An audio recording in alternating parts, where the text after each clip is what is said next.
Hello traders, this is Andy with Trade Ideas. It is July the 7th on a Friday, and taking a look at the market, yesterday we did see a gap down and didn't do a whole lot, but we did close back above these moving averages. Seeing also a little gap down today. It feels like one of those days. Yesterday I actually sold a few of my longs that I've been in for a while. And also took on started hedging a little bit and to see because we just seem tired. A lot of the RSIs, we're seeing divergence in a lot of the big names.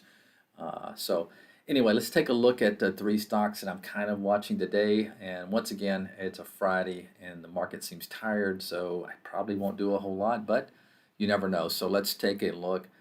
CCEP. Now, this is kind of a boring dividend play, but that is a beautiful wedge right there, and a little inside day yesterday, sitting right above three converging moving averages in the 10 period, 20 period, and the 50 period. Very strong chart there.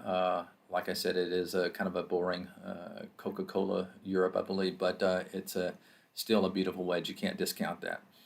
Another one I'm looking at is this PPRO, and this is once again held up fine yesterday in the market. Tried to sell off. The 20 period caught it.